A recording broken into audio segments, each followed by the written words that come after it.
Welcome back to Sissy Maya. Make sure to subscribe to our channel to never miss an update. Additionally, consider subscribing to my Patreon to get access to these features, and much more. I headed home, feeling that I had the girl act down to a T, so I didn't anticipate any trouble. I looked like a girl, moved like a girl, and behaved like a girl, and no one seemed to notice me. On the rare occasions I caught someone's eye, I smiled, and they usually smiled back before moving on. But as I turned the corner into the high street, my biggest test came into view. Josh, Greg, and Aaron, three of my closest friends, were walking down the street straight toward me. I swallowed nervously, and for the first time that day, fear of being discovered gnawed at me. Even though I was in my final year at school, there were still months to go, and it would be a long, hellish winter if my classmates found out I was a crossdresser. As we got closer, I noticed Aaron look at me, nudge Josh, and make a comment. They all started grinning, but I was determined to play it cool. No sooner had they walked past than they began whistling and making the usual stupid adolescent comments that teenage boys do when they see a pretty girl. I turned around, smiled demurely, then flicked them the finger. They erupted in laughter and continued on their way. I walked down the street, grinning from ear to ear with satisfaction and sheer relief. I had pulled it off. I managed to convince my former closest friends that I was a girl. But then I stopped in my tracks, and the smile vanished in an instant. What was wrong with me? Here I was, a 17-year-old boy standing in the middle of the street, dressed from head to toe in women's clothing, laughing like an idiot because I had gotten away with it. Then another thought struck me.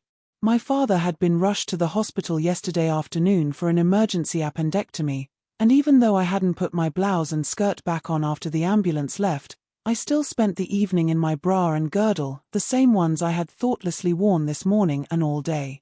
I had spent nearly every waking moment for over 4 years imprisoned in one girdle or another, and when the chance to escape, even for a brief moment, presented itself, I had let it slip away. As I pondered this, I became acutely aware of the tight grip of my foundations, and the girly bounce I had shown off during my triumphant stroll from the railway station evaporated. I started home again, occasionally breaking into a half-run. As I turned into my street and saw our house come into view, I stopped short again. How could I risk going up to the door and letting myself in while dressed like this? I had gotten lucky with the neighbors 3 years ago. I doubted I'd be so fortunate again. I turned back, frantically considering my options. The thought that my father would be in the hospital for a few days and that I could spend that time being myself, no wigs, no makeup, no skirts, and definitely no girdles, made my heart race. I looked up and saw the trees rising above the houses a couple of streets away. My pulse quickening, I headed toward them. We lived on the outskirts of town, and there was a small wood just beyond our street. While small was certainly the operative word, it was big enough to provide me some seclusion. I ventured into the woods, glancing behind me every few steps to ensure I wouldn't be visible from any nearby houses. After a couple of minutes, I was out of sight, just me and the trees. With my hands shaking, I took off my jacket, laid it beside my bag, and dropped my wig on top of it. I kicked off my shoes, unbuttoned my skirt, and let it fall to the ground as I removed my blouse. My blouse, skirt, and shoes joined the wig atop my jacket, leaving me standing in the middle of the woods in just my bra, girdle, and stockings. Some people with a fear of heights say they feel an overwhelming urge to jump over the edge when near a precipice. I now understood what they meant. Standing there in my foundations, terrified that someone might pass by and see me, I felt a brief, overwhelming desire to just walk back to the street and let everyone see me, let it all be over. I stood there for several minutes, almost hypnotized, making no effort to cover myself, nearly willing someone to come down the path and discover me. Eventually, someone did come.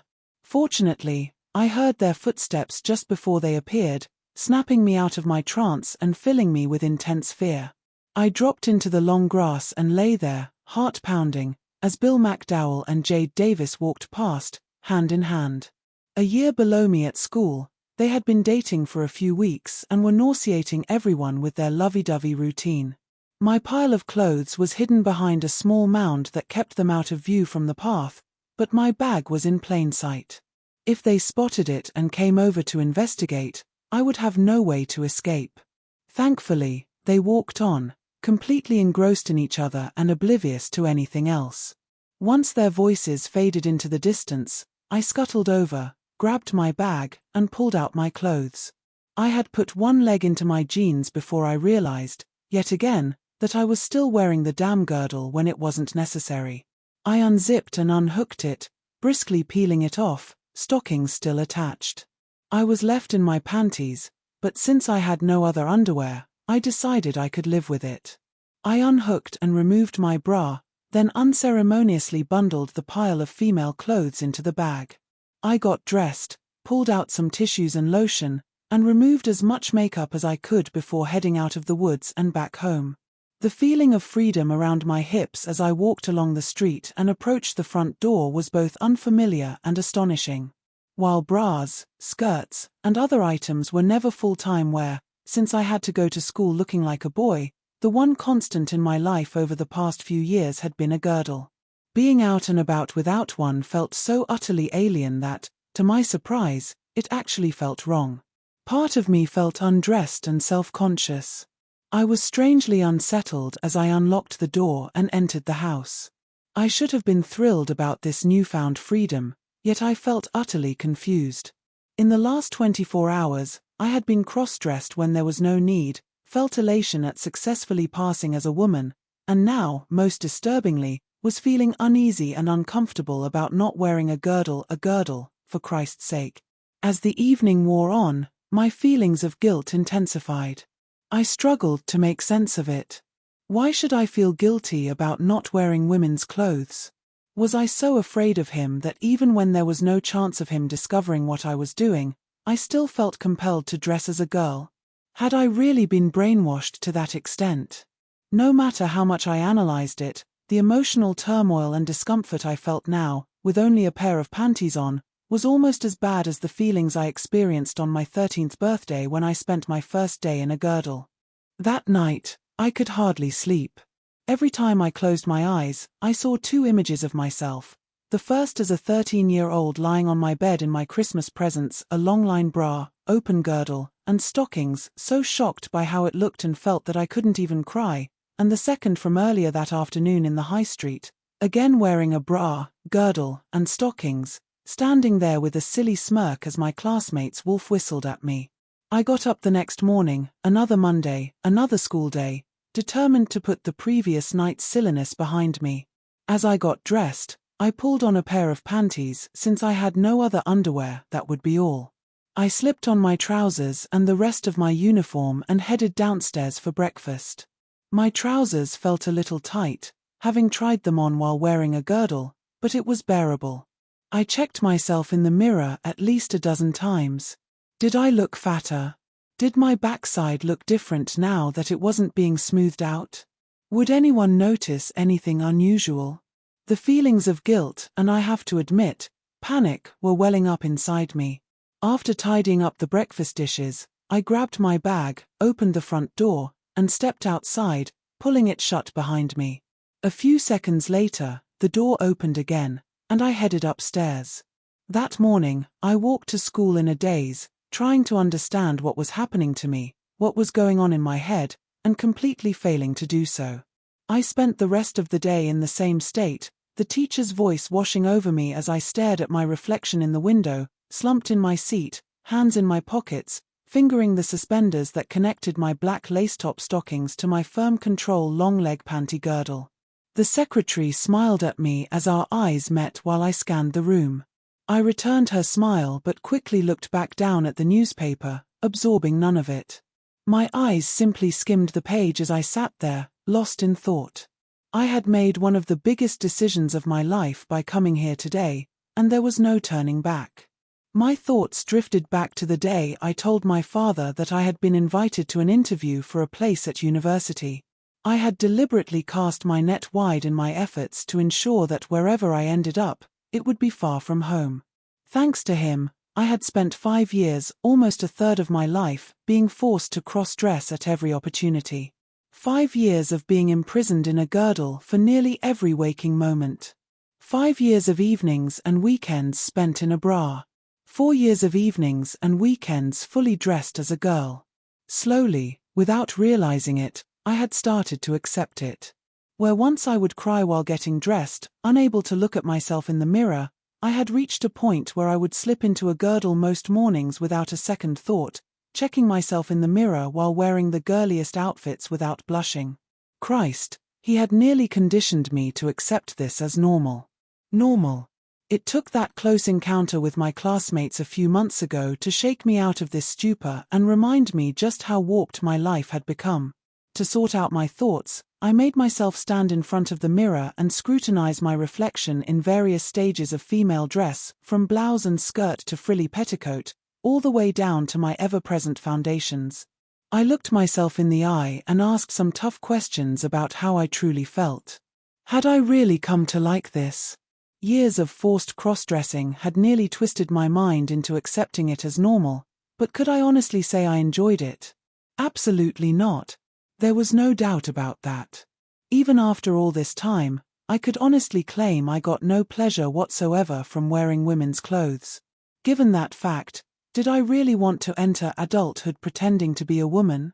I wouldn't be able to ask any girls out while dressed as one myself. Even if I only wore a girdle, the lightest touch would reveal what I was wearing. What girl would want to date a pervert who wore women's underwear? Just thinking about that scenario made me look away.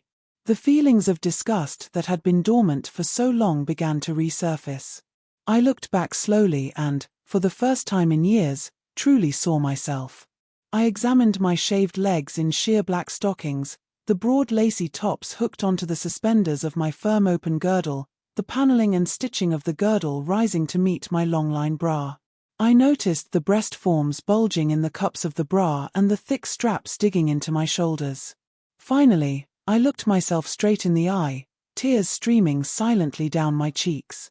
Since then, I had been counting the days until I could leave home and restore my life to something resembling normality. But I would never have a chance at a normal life if the behavior that had disrupted my adolescent years continued into adulthood. I wouldn't be able to change things until I got away from him. Even so, I had started to seize every opportunity to avoid wearing my girdle. After all this time, he no longer checked up on me, taking it for granted that I would have one on. And why not? That had been the norm for years. However, stopping had proven surprisingly difficult. No one at school noticed anything, but I felt overwhelmingly self-conscious. The sensation of not having a girdle on was now so unfamiliar that I could hardly stop thinking about it. My first day at school without a girdle was just as much of an ordeal as my first day in one had been 5 long years ago. Even though the chances of him finding out were virtually non-existent, I was still overwhelmed by panic and guilt at the mere thought of what would happen if he knew. Guilt, for God's sake. As if I were doing something wrong. In the early days of my rebellion, I even snuck off to the restrooms to put the damn girdle back on, feeling almost physically sick with my own cowardice. But after a few weeks, school returned to a happy girdle-free existence. He never suspected a thing. At last, my passport to freedom arrived with the invitation to attend the interview. If I could get through this, I would be free from him and his madness once and for all. When I shared the news with him, he congratulated me, expressed his happiness, and made all the typical fatherly comments one would expect. I waited, and sure enough, the subject came up with almost laughable inevitability. In a casual tone, he mentioned that I would now be able to dress full-time, even during lectures. He suggested I could simply claim to be a transsexual, and the university authorities would understand. After all, it would be a form of discrimination if they refused me a place. I listened in disbelief. Even by his standards, this was a first-rate fantasy. There was no point in trying to explain that I didn't want to cross-dress even part-time. He had convinced himself long ago that I shared his bizarre fetish, and trying to change his mind would be completely futile. So, I explained that it would be best if I didn't go full-time, as it would cause too many complications. I pointed out that I could still take my corsetry with me and wear my girdle, just like at school. I had no intention of doing any such thing, but I thought it would keep him content. He sat silently for a moment, then looked me straight in the eye and told me to stop being so bloody cowardly. He then retreated further into his delusions, ranting about how lucky I was to be able to pass as a woman, how he would have jumped at the opportunity, and how I should show some backbone instead of letting people force me into a lifestyle that would make me miserable. I had to bite the inside of my cheeks to keep from bursting into hysterical laughter. He stormed off, leaving me sitting at the kitchen table, still struggling to keep a straight face. 5 years. 5 years. Once I regained some composure, I called to confirm the interview. The next day, as I sat down for breakfast, he hit me with it. I knew he would try something, and here it was.